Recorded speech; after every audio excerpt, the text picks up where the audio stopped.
Gracias, Señor, también por tu palabra. Levanta sus manos y diga: Señor, te pido que me hables, que me edifiques a través de tu palabra, Señor. Te clamamos que venga bálsamo, que la palabra nos dé estructura. La palabra, Señor, nos oriente, nos corrija, nos afirme, nos aclare el camino que debemos seguir en Cristo Jesús. Amén y amén. Tenga la amabilidad de ocupar su lugar. Bien, comenzando la enseñanza, cuando estaba preparando este tema, recordé que hace 30 años por esta época, bueno, ¿cómo pasa el tiempo, no? Poquito ya viejito, aunque más Joel, ¿no? Bienvenido Joel y Estelita, qué alegría tenerlos aquí. Estaba en un día más o menos, entre semana, quizás por esta época de marzo hace 30 años, y el templo aquí era diferente. No sé cuántos de ustedes conocieron que aquí no había una placa, sino había un techo, lo que llaman a dos aguas. Era un tejado y uno veía allá al fondo un mezanine, donde las niñas de danza se cambian. Allí había un mezanine, uno lo veía desde acá. Y en ese costado, a mi derecha, izquierda para ustedes, en ese rincón, fue mi primera oficina. De hecho, por ahí tengo, iba a bajar para ahorita la enseñanza, pero se me pasó la silla en la que empecé a hacer esa labor, una silla de madera, y se me entregaron unas tarjetas de la época y un teléfono fijo. No había celular en aquella época, para llamar personas nuevas, visitar las personas nuevas, y ahí comencé a hacer ese trabajo ministerial. En medio de ello, un día a la 1 de la tarde salgo para almorzar, y saliendo, la reja diferente a la que hoy vemos, el frente totalmente diferente. En esa puerta llegó un hombre en una moto. Para aquella época estaba de moda la DT 125 Yamaha. ¿Alguien le gustan las motos? ¿Quién le gustan las motos? ¿Quién le gusta el tema de las motos? ¿Se acuerdan la DT Yamaha 125? Y llegó un hombre, bueno, joven, simpático. Venía de jean, pantalón de jean, una chaqueta de jean, sus zapatillas blancas. Y el hombre llegó porque necesitaba de Dios y quería que se le orientara. Entonces, bueno, el Señor estaba en el asunto y no salí a almorzar, sino que me devolví con él. Y duramos en esa cita 3 horas hablando y empezando a trabajar con él. Bueno, un agente de la policía, un suboficial, él fue de los que estuvo en el bloque de búsqueda con lo de Pablo Escobar en el Gaula, un hombre que hacía un trabajo de inteligencia. Y lo conocí, comencé a trabajar con él. Conozco de su esposa, que también era una suboficial de la policía, y tenían un bebé para aquella época de unos 4 a 6 meses de edad. Estaban pronto a bautizarlo por la iglesia tradicional católica. Entonces empezamos un proceso con él. Conozco a la esposa, una paisa, recibe a Cristo en el corazón, venía de una vida religiosa.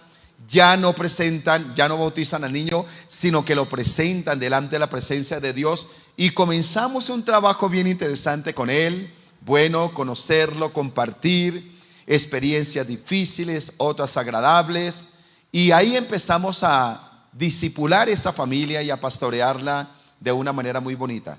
2 acontecimientos que recuerdo con ellos: una, en un tiempo que quiso apartarse del Señor, dejó de congregarse.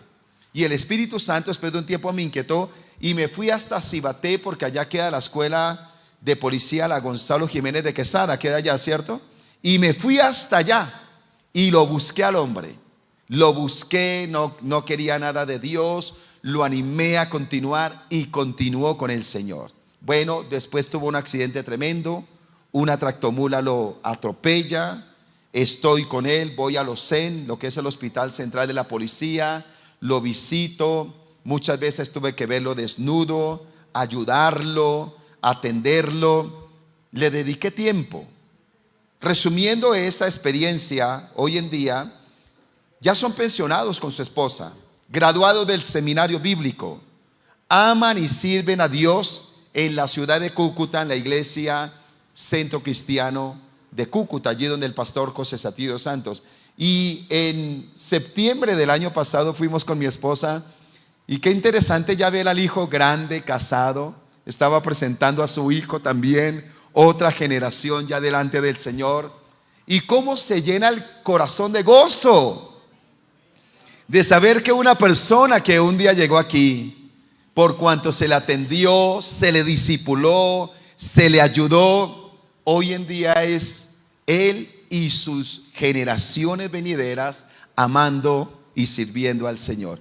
Eso produce un gozo en el corazón. Eso produce gozo en el corazón.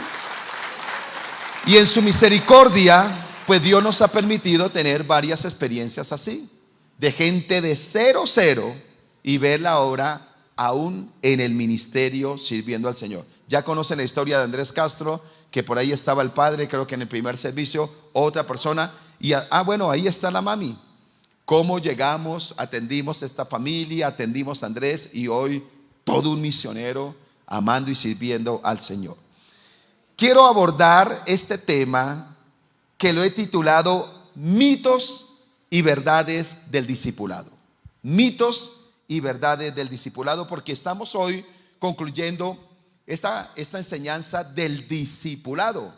Y discipulado es eso, en la vida práctica, escúcheme, dedicarle tiempo a alguien, poderle enseñar los principios, tenerle paciencia, acompañarlo en ese proceso hasta que sea una vida afirmada, sólida en el camino con Dios, ¿verdad?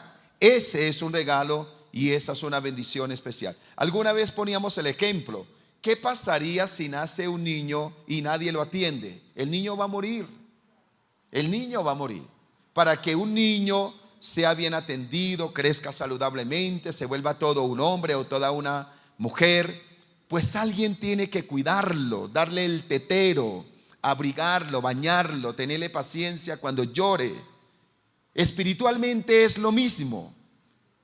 Necesitamos hacer un trabajo de discipulado para ver personas consolidadas y bendecidas en el camino del Señor. Leyendo en la Nueva Versión Internacional, Mateo capítulo 28, los versículos 16 al 20, la escritura dice así: los 11 discípulos fueron a Galilea, a la montaña que Jesús les había indicado. Cuando lo vieron, lo adoraron, pero algunos dudaban. Alguna vez hicimos un estudio de fondo de este texto, y la aplicación, una aplicación linda es: debemos adorar a Dios aún en medio de las dudas. Vienen las dudas por la crisis, por muchas cosas, pero qué lindo adorar a Dios aún en medio de las dudas. Tal vez usted hoy esté en medio de una duda, pero no deje de adorar la presencia del Señor. Jesús se acercó entonces a ellos y les dijo: se me ha dado toda autoridad en el cielo y en la tierra. Por tanto, vayan y hagan discípulos de todas las naciones, bautizándolos en el nombre del Padre y del Hijo y del Espíritu Santo, enseñándoles a obedecer todo lo que les he mandado a ustedes. Y les aseguro que estaré con ustedes siempre hasta el fin del mundo. Las últimas palabras de Jesús, después de haber sido crucificado y haber resucitado, estuvo con sus discípulos allí 40 días, y antes de ascender a los cielos deja lo que conocemos como la gran comisión: el ir y hacer discípulos a todas las naciones. Y dice que debemos bautizarlos en el nombre del Padre, del Hijo y del Espíritu Santo, e enseñarles que guarden todas las cosas que Él ha mandado, y dio una garantía: yo les aseguro que estaré con ustedes todos los días hasta el fin del mundo. Cuando encontramos este verbo, este es un verbo continuo. Cuando dice, por tanto, id y haced discípulos, lo dice en la Reina Valera 60. Y eso habla de una acción continua. En otras palabras, por donde quiera que vayamos, necesitamos hacer discípulos. Y vamos a ver que como ministerios en los abiertos, debemos ser conscientes de nuestra responsabilidad, pero a la vez es un privilegio. Diga conmigo privilegio. Es una responsabilidad. Y mire que hay responsabilidades que se convierten como en una carga, ¿cierto? Tengo una responsabilidad y me tocó.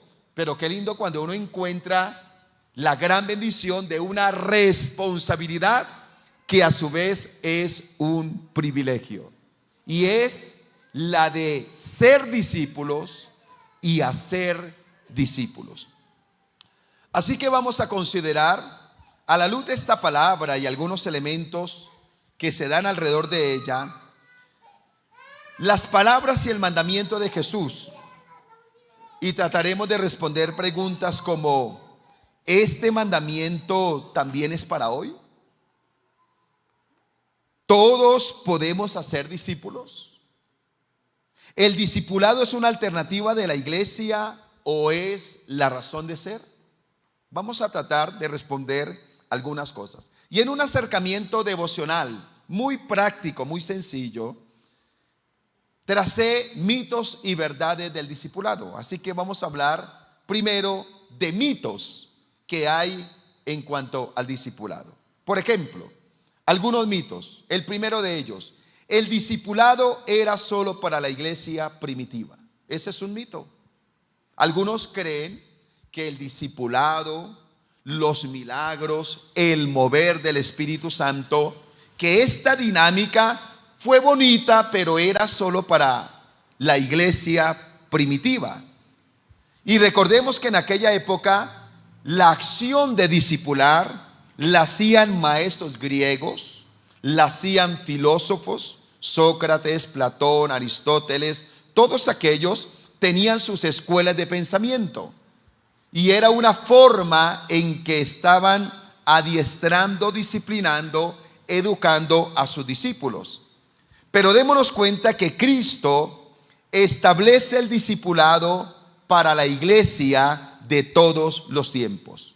Cuando está diciendo id y haced discípulos, ese mandamiento fue inicialmente para los 12, pero quedó un principio establecido para la iglesia de todos los tiempos. Es decir, que hoy y mañana necesitamos nosotros hacer discípulos. Ya nos está diciendo entonces que hoy necesitamos hacerlo, que hoy es una vivencia de la iglesia. Y por eso el segundo mito dice: el discipulado no es necesario en estos tiempos. Mire lo interesante, ya no se necesita. Y algunos lo ven como si el discipulado fuera la estrategia de una iglesia, como la idea de un pastor. No, aquí hay un mito. El discipulado no es necesario para estos tiempos. Y miremos que los religiosos del primer siglo daban discursos, ponían cargas, pero no se relacionaban con el pueblo. Jesús, que está dejando este mandamiento, esta gran comisión, lo había modelado, lo había vivido con los discípulos. Y démonos cuenta cómo Jesús marcó esta diferencia, porque Él estuvo cerca de la gente. Los 12 discípulos lo vieron tocar al leproso, estar con la mujer samaritana, comer con pecadores y publicanos. Nótese cómo Jesús lo hace de manera diferente y les está dejando un referente de cómo se trabajaría para poder llevar a una vida, a un proceso realmente de restauración. Eso quiere decir que no hay otro camino para la formación de creyentes sanos y maduros sino el discipulado. Mire, uno no es discípulo porque asiste a una iglesia, con el debido respeto y valorando que usted está aquí. Siempre hablo con honra y con respeto, y a quienes están a través de las redes sociales. Pero el llegar a un lugar no necesariamente me hace discípulo. De hecho, hay pensamientos como este: yo voy a una iglesia grande donde nadie me conozca. Yo voy tardecito y salgo temprano porque no quiero relacionarme con nadie. Y a veces, frente a la invitación de prepararse, de estar en un grupo vida, de estar bajo un proceso de pastoreo, alguien dice: no, gracias, yo estoy bien así. Déjeme decirle que falta.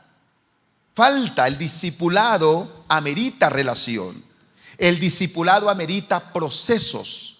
Necesitamos vivirlos para poder realmente ser discípulos.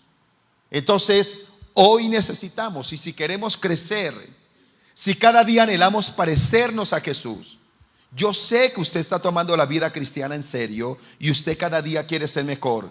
Para ello necesitamos el proceso del discipulado. ¿Cuántos dicen amén a eso? Tercer mito: el discipulado solo lo hacen los pastores o los teólogos. Ese es un mito que hay. ¿Usted por qué no discipula a nadie? No, pues yo no soy pastor, yo no he ido a un seminario, yo no tengo mucho que decir. Y démonos cuenta que en aquella época, pues evidentemente, en un inicio, en lo que se habla de la cultura, el privilegio era de unos pocos maestros. Pero se da cuenta cómo Jesús rompe un esquema y le está diciendo a los 12 que ahora ellos vayan y hagan discípulos. Y es lo que queda para la iglesia, que cada creyente común y corriente ahora tiene el privilegio de hacer discípulos. Ya no es un asunto de elitista, ya no es de una casta religiosa, ya no es el privilegio de unos pocos, sino que todo creyente que ha sido redimido con la sangre de Cristo, que ha tenido un encuentro personal con Dios, que ha degustado de su gracia, ya está preparado para ser discípulos. Interesante, ¿verdad? Y usted dice: pero pastor, es que yo no puedo discipular a nadie porque yo no sé muchas cosas bíblicas. Yo no sé todo lo que saben ustedes los pastores, yo no he estudiado en un seminario. Pero recordemos lo que el Señor le dice al endemoniado gadareno cuando lo libera: ve y cuéntale a los tuyos cuán grandes cosas ha hecho Dios contigo. Un nuevo discípulo no necesita saber qué es el griego koiné. Él no necesita saber qué es el Targún. Él no necesita saber qué es la Septuaginta. A él no le interesa eso. Él necesita una palabra que apunte a la necesidad de su vida real. Él necesita que se le hablen de cosas prácticas. Y en la medida que yo he sido alcanzado por la gracia de Dios y el Señor me ha transformado, escúcheme, yo ya tengo un recurso para discipular a otro. Yo ya le puedo contar a otro lo que Dios ha hecho en mi vida. Y esa palabra viene sazonada con la gracia de Dios y transmitirá vida a aquellas personas que lo necesitan. Entonces, todos los que estamos aquí, que ya hemos recibido a Jesús en el corazón, somos candidatos para hacer discípulos. ¿Cuántos dicen amén a eso?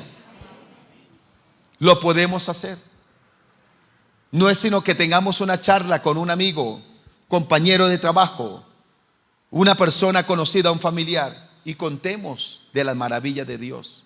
Ahora, qué interesante que nosotros oremos y digámosle: Señor, dame gracia, pon en mí una gracia, pon en mí un favor especial, que aquellos que me rodean vean en mí tu gracia y tu bendición. Yo no sé si alguien ha tenido la experiencia que alguien le diga: oiga, yo veo que usted es diferente, en usted hay una paz, su casa es diferente, yo veo que usted, ¿qué es lo que usted tiene? ¿Alguien le ha pasado eso? Levante la mano. ¿Alguien le ha pasado eso? Mire, la gracia de Dios. Entonces uno puede hablar de lo que Dios ha hecho en la vida, ¿verdad? Entonces aquí se tumba ese mito que solo los pastores o los teólogos, o que necesito tener un doctorado en divinidades para poder discipular. Todos podemos discipular. Diga: yo puedo discipular, dígalo. Usted y yo podemos discipular. Otro mito: El discipulado es un curso de 10 lecciones. El discipulado es un curso de 10 lecciones. Cuando se daba el ejercicio de maestro y discipulado y los discípulos se unían a sus maestros, y recordemos cosas como estas, que en aquella época eran los discípulos los que buscaban a los maestros y aún pagaban para unirse a una escuela de pensamiento. Jesús lo hizo diferente, ¿verdad? Porque Jesús buscó a sus discípulos, no les cobró nada y les ayudó y les enseñó que no era sencillamente un curso de 10 lecciones, sino que el discipulado es un estilo de vida. Vivió con ellos 3 años y medio. Les he compartido que alguien hizo un estudio y si se unieran los milagros que hizo el Señor y lo que vivió públicamente, hubieran sido como 60 días, más o menos, si tuviéramos las 24 horas del día. Y la pregunta es, ¿qué hizo Jesús el resto de tiempo de sus 3 años y medio? Pasó tiempo con el Padre y pasó tiempo con sus discípulos. Para uno tener un discípulo necesita pasar tiempo con el discípulo, ¿verdad? Ahora, en la iglesia hemos procurado no llamar discipulado para bautismo, para que la gente no reduzca el principio del discipulado a un curso de 10 lecciones. Le llamamos proceso de otra forma, ¿verdad? Porque alguien dice, no, yo ya pasé discipulado, yo ya lo hice. No, el discipulado es un estilo de vida. ¿Me hago entender? De tal manera que toda la vida yo debo tener el corazón de discípulo, es decir, un corazón enseñable. Qué peligro cuando alguien deja de aprender. Qué peligro cuando alguien deja de crecer. Y hoy podríamos, por ejemplo, en la calidad de discípulos, identificar un área en la que anhelemos crecer. Yo no sé si alguien aquí puede decir, mire, por este tiempo Dios está trabajando esta área en mi vida, yo estoy trabajando en esta área, me estoy esforzando, me estoy enfocando en el 2023 a crecer en esta área. ¿Alguien lo está haciendo? ¿Alguien lo está haciendo? ¿Usted está creciendo en algún área? Usted debe saber en qué área está creciendo por esta época. Claro que sí. Entonces uno dice, yo voy a crecer en el área espiritual, voy a crecer en el área financiera, voy a crecer como esposo, voy a crecer en mi parte profesional. Y en esa área, entonces uno tiene mentores y uno es un discípulo para seguir creciendo, ¿verdad? Pero mire cómo, entonces es un proceso de toda la vida. El último mito: el discipulado es religioso y místico. Ese es un mito que hay. Esas son cosas por allá religiosas, discipulado. Eso a mí no me gusta porque eso es como aburrido. Y si bien es cierto que los filósofos compartían cosas que tenían que ver con la vida diaria, también habían filósofos que se metían en unos temas aburridos. Se metían en cosas de pensamientos por allá que no tenían que ver con la realidad de la vida. Recordemos, por ejemplo, aquellos que también en la parte religiosa discutían cuántos ángeles caben en la cabeza de un alfiler. Los famosos pilares, el ascetismo, el separarse para muchas cosas. Entonces le metieron mucha mística y eso hizo que parte de la sociedad tuviera una aversión contra lo que es la formación espiritual. Pero Jesús modela un discipulado de la vida real con aquellos que alcanzó. Al hambriento le dio pan, a la mujer samaritana le habló de sus sentimientos, al leproso lo limpió, levantó al paralítico de Betesda, sanó a la mujer del flujo de sangre. Su discipulado fue un discipulado que tenía que ver con la vida real, con la vida práctica. Y eso dice que el verdadero discipulado es aquel que tiene que ver con las áreas de mi vida. Y ahí es donde debemos encontrarle el sentido al discipulado. No es aprender por allá conceptos raros que no tienen que ver con mi vida diaria. El verdadero discipulado tiene que ver con mi casa. Tiene que ver con mi trabajo. ¿Por qué tuvimos anoche a los empresarios? ¿Por qué tuvimos antenoche a las parejas? Porque anhelamos a ser discipulados en áreas específicas que tengan que ver con la vida diaria. Eso dice que el evangelio es bueno. La vida cristiana es hermosa porque ella propende por el beneficio de nuestras vidas. Entonces, ¿cómo no ser un discípulo? ¿Cómo no ser un discípulo? Yo haría nada más esta pregunta. Muéstreme fuera de la iglesia en donde le hablan a usted con principios correctos de familia y le dedican tiempo sin cobrarle para que usted crezca. No hay un lugar. No hay un lugar. Le hablo a los matrimonios fuera de la iglesia, ¿dónde lo convocan a usted para que usted crezca como matrimonio? Dígame, ¿dónde lo hacen? ¿Habrá algún lugar? No lo hay. Y en la iglesia sí, y a veces hay que rogarles. ¿No le parece a usted interesante eso? A veces podemos subestimar las bendiciones que el Señor nos da. Valoremos lo que el Señor provee porque tiene que ver con nuestra vida real y Dios quiere que cada día seamos mejores para la gloria de Dios. ¿Quién no necesita crecer como esposo y esposa? Le hablo a los casados. Y mire cómo Dios nos bendice. Y los invitamos y no, yo no voy por allá. Oiga, no debería ser así. Valoremos estos procesos de discipulados que tienen que ver con la vida real. Así que los mitos distorsionan la belleza del camino que nos impiden crecer a la estatura de Cristo. Algunas verdades, déjeme decir algunas verdades rápidamente. Verdades sobre el discipulado. La primera verdad que le quiero dejar es que el discipulado es un proceso inmediato y permanente. Como se habla la santificación. Usted sabe que la santificación es instantánea, ¿sí o no?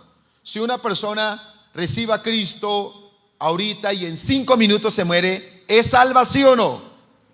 ¿Ustedes qué dicen, sí o no? Claro que sí, porque recibió a Cristo Jesús en su corazón. Eso es santificación instantánea. Pero si esa persona se convierte al Señor y vive 100 años más, ¿qué va a pasar durante esos 100 años? Va a experimentar la santificación progresiva. Es decir, que no paramos. No paramos. Nadie puede decir, no, yo ya llegué al nivel perfecto, ya estoy completo. Usted y yo necesitamos seguir creciendo. ¿Estamos de acuerdo con eso? Entonces, en el caso de los 12, cuando dejaron sus oficios para seguir a Jesús, ya eran discípulos. Empezaron a ser discípulos. Pero démonos cuenta que por 3 años y medio el Señor trabajó en ellos. Y aún después, aunque son apóstoles, necesitan seguir creciendo. Pablo tiene que corregir a Pedro, por ejemplo. Y eso evidencia que no somos piezas terminadas, que necesitamos seguir creciendo, ¿verdad? Así que no podemos perder la visión de ser discípulos, porque el día que perdamos la visión de ser discípulos, dejamos de crecer. Y sabe que aquí el Señor me inquietó algo, que a veces nosotros también hemos abortado procesos con otros. En otras palabras, tal vez en algún momento cuidamos a alguien y nos cansamos de cuidarlo y lo dejamos en el camino. Yo pido al Espíritu Santo que en esta enseñanza Dios nos recuerde a alguien, que el Espíritu Santo nos dé ese amor por alguien que un día cuidamos y tal vez nos cansamos de cuidarle. Y a veces nos damos el lujo diciendo, ¿sabe qué? No lo voy a volver a visitar. Hasta aquí paré con él. Yo creo que esa persona a veces se desanima, no le hago más al asunto. ¿Cuánta paciencia Dios tiene para con nosotros? ¿Recuerda que le conté que fui a buscar a Jorge Durán a la escuela de la policía? Y el Señor me inquietó, aquí está mi esposa. El hombre se desconectó nomás y el Señor me inquietó, lo busqué y me fui hasta allá. A veces cuidar un discípulo requiere de tiempo, requiere de sacrificio, requiere de paciencia. requiere de inversión. Pero así es que se hacen los buenos discípulos. Tenemos que romper a veces con nuestra comodidad, con nuestra indiferencia, con nuestra susceptibilidad, con nuestra exigencia, porque a veces le exigimos a otros y no recordamos que el Señor nos ha tenido mucha paciencia también a nosotros. Me hice entender en eso, ¿verdad? Así que es un proceso inmediato y pero también permanente. Otra verdad, el discipulado es el único proceso para crecer. Por eso el Señor dijo: id y haced discípulos. No quiero ser aguafiesta en lo que voy a decir, ni lo voy a satanizar, pero no se da cuenta que el Señor no dijo: id y haced conciertos, id y hacer programitas, id y hacer clubes cristianos. ¿Cuál fue la esperanza? ¿Cuál fue la esperanza? Ir y hacer discípulos. Porque solo los procesos de discipulado pueden garantizar una iglesia saludable. Diga conmigo: iglesia saludable. Otra verdad rápidamente, ya por el tiempo. El discipulado es la esencia de la iglesia. Diga: es la esencia de la iglesia. Diga conmigo: una vez Cristo ascienda a los cielos y se vive el Pentecostés, el discipulado fue lo que ayudó para la expansión y la conservación de la iglesia en todas sus etapas. Mire lo interesante: en el año 70 viene una persecución tremenda.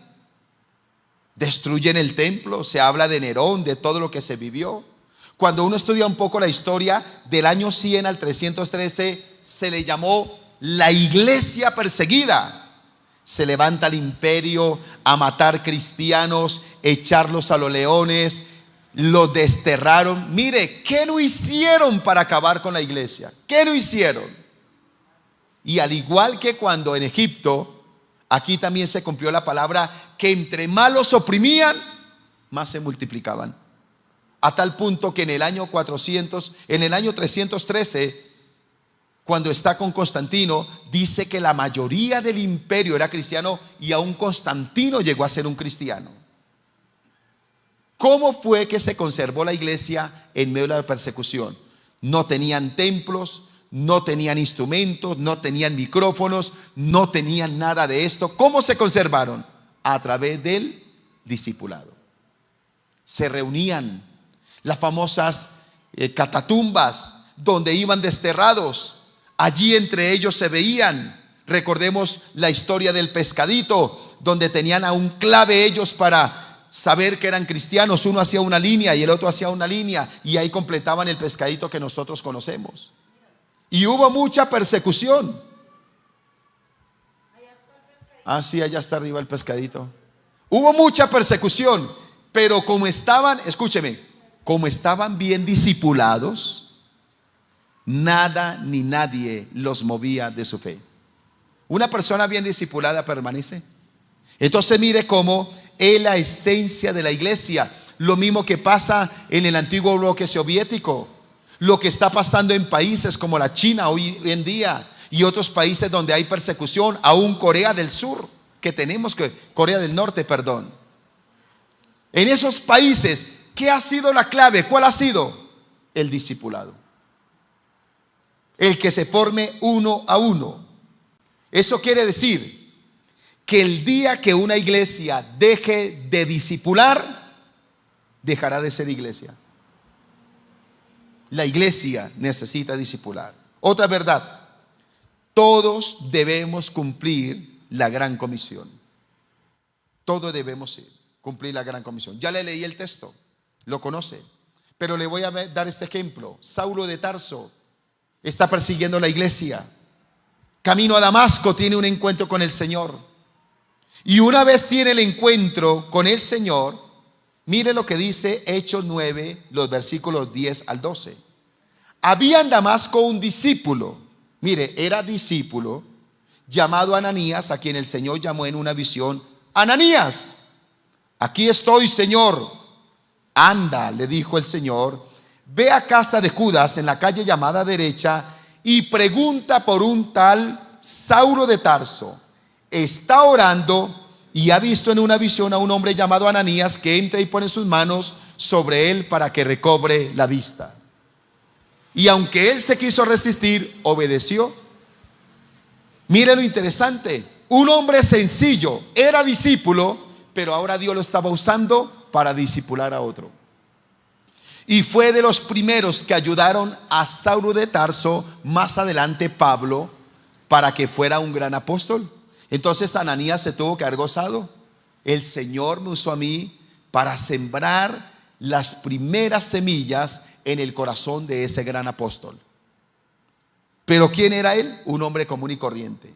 Entonces todos debemos cumplir con la gran comisión. Yo le pido a Dios que ponga un compañero, un trabajador, un familiar en el corazón de cada uno de nosotros para poder hacer esta obra extraordinaria. La última verdad que le quiero dejar, no son las únicas. El Espíritu Santo bendice el proceso del discipulado. El Espíritu Santo bendice ¿qué? El proceso del discipulado. Jesús dijo: he aquí yo soy con vosotros todos los días hasta el fin del mundo. En la versión que leímos, les aseguro que voy a estar con ustedes hasta el fin del mundo. Cristo ascendió, pero envió al Espíritu Santo, y a través del Espíritu Santo nos acompaña. Y eso nos está diciendo que el discipulado es una tarea divina hecha por hombres y mujeres común y corriente. Yo no sé cuántos de ustedes han tenido la experiencia de discipular a alguien, de hablarle a alguien que no conocía a Cristo y ver que una persona comienza a llorar. Una persona comienza a experimentar cosas especiales de Dios. ¿Alguien ha tenido esa experiencia? Qué lindo es eso, ¿verdad? El que lo hizo chillar no fue usted. No fue usted. Usted y yo somos el barro, la vasija de barro. Fue el Espíritu Santo que se manifestó ahí. Fue el Espíritu Santo que quitó una carga, que liberó ese corazón. Fue el Espíritu Santo que rompió las ataduras. Fue el Espíritu Santo el que liberó a esa persona que se iba a quitar la vida. Fue el Espíritu Santo el que se llevó esa depresión. Fue el Espíritu Santo el que trajo armonía a ese hogar. Pero usted y yo nos dejamos usar por el Señor. Nos dejamos usar por Dios. Así que ese es un privilegio. Así que la verdad del discipulado nos alinea con el propósito de Dios. Y de una manera sencilla, le voy a decir rápidamente esto: el fin del discipulado. Casi que se lo voy a dictar por si usted está escribiendo. El fin del discipulado. ¿Sabe cuál es el fin del discipulado? Número 1, que el discípulo reconozca a Jesucristo como su maestro por excelencia, su Señor y Salvador. Ese es el principal propósito. Que esa persona conozca a Cristo. Número 2, que el discípulo haya sido restaurado en todas las áreas de su vida. ¿El Señor lo quiere hacer? Restaurar a una persona en todas las áreas de su vida. ¿Y es posible? Es posible. Usted ha visto milagros, yo he visto milagros de hogares, de vidas derrotadas, muchas cosas más. Acabo de escuchar otra vez el testimonio de una pareja mal, sin conocer al Señor, se divorciaron, conocieron a Cristo, se reconciliaron y se volvieron a casar. Oiga, qué tremendo lo que hace el Espíritu Santo. Alguien que le dé un aplauso al Espíritu Santo. Otra rápidamente. Otro fin del discipulado: que el discípulo establezca un código de ética y moral. Que el discípulo establezca un nuevo código de ética y moral. No viva por las conveniencias, sino por los principios. Y el último: que el discípulo esté preparado para enfrentar la vida desde los principios y valores de las Sagradas Escrituras. Qué interesante. Que el discípulo esté preparado para enfrentar la vida desde los principios y valores de las Sagradas Escrituras. Eso nos dice que el verdadero discípulo es una saeta en las manos de Dios. Yo creo que tenemos que darle gracias al Señor por aquellos que nos han formado. Y tal vez usted dice: no, yo me convertí, a mí nadie, al comienzo nadie me dijo nada. Pero en el camino Dios le va poniendo gente. Nadie se forma solito. A alguien usó Dios para que usted esté aquí. Y Dios quiere que usted siga creciendo, que siga como discípulo, que se deje pastorear, que se deje formar, pero a su vez que usted sea un instrumento para que otros también conozcan el amor de Jesús. Coloquémonos en pie.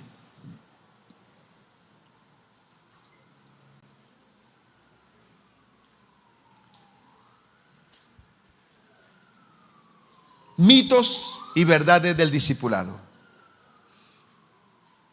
No sé cuántos de ustedes tengan la experiencia de tener un discípulo que hoy él, su familia conozcan de Cristo, caminen con Dios. ¿Quién tiene esa experiencia? Que usted ganó a alguien de cero y hoy esa persona y su familia conocen a Cristo, aman al Señor. Esa es una experiencia hermosa. Aquí se rompe esos paradigmas y esa visión que la vida cristiana es: Señor, que yo tenga tu paz tan lindo, yo estoy tan bien, Señor, me ha bendecido tanto, compré la casa, me ha ido tan bien a mí, gloria al Señor, relajado. Y el Señor dice: ¿no te das cuenta que te he bendecido para que bendigas a otros? No se trata solo de ti, se trata de otros que también necesitan de mi gracia, de mi amor y mi misericordia. Cerremos nuestros ojos, por favor. Cerremos nuestros ojos. La primera oración que quiero hacer, muy brevemente, es por aquellas personas que quizás han venido por primera vez, segunda vez a este lugar y usted dice: necesito a Jesucristo en mi vida. Anhelo reconocerlo como el Señor y el dueño de mi vida. Anhelo ser un discípulo de Jesús. Necesito de Él en mi vida. Si hay alguien que haya venido por primera o segunda vez y diga: necesito a Jesús en mi vida, levante su mano derecha. Dios bendiga a esas manos que se levantan. Dios los bendiga, Dios les bendiga, Dios les bendiga, Dios les bendiga allá atrás. ¿Habrá alguien más? ¿Habrá alguien más que diga: yo necesito a Jesús en mi vida? Dios bendiga esa vida. Yo creo que el liderazgo ya está conmigo, ¿cierto? Esas manos que están ahí en alto, no baje su mano. Queremos que un líder, una autoridad de la iglesia llegue donde usted está. Y vamos a orar por sus vidas. Usted que levantó su mano, quiero invitarlo a hacer esta oración con mucha fe. Y la iglesia les acompaña para que ellos sepan que somos una familia unida por el amor de Jesucristo. Nadie se sienta mal. Dígale: Señor Jesucristo. Vamos, dígale: Señor Jesucristo, te doy gracias porque tú diste tu vida en la cruz del Calvario para salvarme, para limpiarme de todo pecado y de toda maldad. Hoy te reconozco en mi vida como mi Señor y Salvador personal. Gracias, Señor, por cumplir tu propósito en mi vida. Enséñame a conocerte, a amarte, a servirte y a seguirte todos los días de mi vida. En el nombre de Cristo Jesús, te entrego mi vida con mis luchas, alegrías y tristezas, y te permito que cumplas en mi vida tu perfecta voluntad. En el nombre de Jesús. Usted que hizo esta oración, no hay ninguna obligación, pero por cuanto anhelamos ayudarle en su crecimiento y que usted sea un buen discípulo, queremos atenderlo mejor. Y los líderes que están ahí con ellos, allí tenemos una paleta que dice: bienvenido. Si usted quiere ir allí, si el líder le quiere acompañar para ir, dejar un detalle, un recuerdo de este momento y poder ayudarle en el crecimiento de su vida espiritual, vaya con toda confianza y lo vamos a hacer de manera especial. Le queremos bendecir. Demos un aplauso a Dios por estas vidas que hoy abren su corazón a Cristo Jesús. Ahora oremos y con sus ojos cerrados. Esta es la segunda oración que quiero hacer. Oremos y digámosle: Señor, enséñame a ser un discípulo maleable en tus manos. Enséñame, Señor, a ser un discípulo que se deje formar. Dígale eso al Señor. Guárdame, Señor, de la autosuficiencia. del orgullo, que a veces se cree que no necesito ya de nadie. Espíritu Santo, yo te pido que cada persona que está aquí pueda identificar un área de su vida en la cual va a crecer en el siguiente mes de abril. Tal vez es el carácter, un modelo económico, porque el discipulado tiene que ver con la vida diaria. Señor, bendícelos, ayúdales en esa área donde van a proponer orar, leer un libro, meditar en tu palabra, buscar ayuda para crecer en esa área que tanto se necesita. Yo los bendigo en el nombre de Cristo Jesús. Proclamo, Señor, que cada uno de los que está aquí es un discípulo saludable, un discípulo que se deja formar, un discípulo que cada día crece a la estatura que es en Cristo Jesús, Señor nuestro. Yo bendigo su vida y proclamo la intervención del Espíritu Santo ayudándole a crecer. Los que están aquí, los que están a través de la transmisión, levante sus manos y ore por esa área que usted identifica en su vida. Levante sus manos, levántelas. Esa área que usted identifica donde necesita crecer. Tal vez dominio propio, tal vez dejar un pecado, tal vez mejor calidad de vida en familia. Señor, yo te pido que se note tu intervención en lo que mis hermanos están orando. Yo lo respaldo como pastor y clamo, Padre, que sean excelentes discípulos, que se evidencie el desarrollo y el crecimiento de sus vidas en el nombre de Cristo Jesús de Nazaret. Pero ahora terminemos orando. Señor, ayúdame a tener discípulos. Ore por discípulos. Señor, llévate temores, llévate indiferencia, llévate la esterilidad espiritual, llévate, Señor, el egoísmo, llévate, Señor, los impedimentos que han sido un obstáculo para que tengamos discípulos. Oro, Señor, por aquellos que nunca han formado a otros, para que tengan esa linda experiencia. Dales gracia, dales favor, dales autoridad, dales, pon en sus labios la palabra de vida, la palabra de sanidad, de restauración, de consuelo, de esperanza que su jefe necesita, que su compañero necesita, que su amigo necesita, que su familiar necesita, que su vecino necesita. Dígale: úsame, Señor. Alguien que le diga eso: Señor, úsame. Padre, activa los dones, activa la gracia, activa la autoridad, activa tu favor. Y yo proclamo que cada uno de tus hijos es un árbol plantado junto a corriente de agua, que da su fruto a su tiempo, su hoja no cae y todo lo que hace prosperará. Ese nombre que Dios puso en su corazón. Ahora yo me identifico con usted. Señor, me identifico con esa persona que mi hermano está pensando. Me identifico, hable con nombre propio. La inquietud de esa persona, tal vez usted escuchó de una necesidad, el compañero le contó algo. Señor, me uno, levante su voz, me uno a orar con mi hermano por esas personas. Bendecimos esas vidas que van a escuchar de tu palabra. Señor, ese compañero, ese amigo, ese hermano, ese familiar, tócalo, Dios. Prepara el corazón para la siembra de la semilla de tu palabra que hará mi hermano de manera sobrenatural. Y permite, Señor, que así como yo conté la historia de Jorge Durán, cada uno de nosotros contemos la historia de los nuevos discípulos. Y así, Señor, hacemos tu perfecta voluntad. Bendigo a mis hermanos, bendigo sus casas, bendigo los compromisos, citas médicas, compromisos financieros, el trabajo, los que tienen que entregar un informe, lo que está pasando en la oficina. Señor, bendice a mis hermanos y que sea una semana de cielos abiertos, de tu paz y tu bendición, en el nombre de Cristo Jesús de Nazaret. Amén y amén.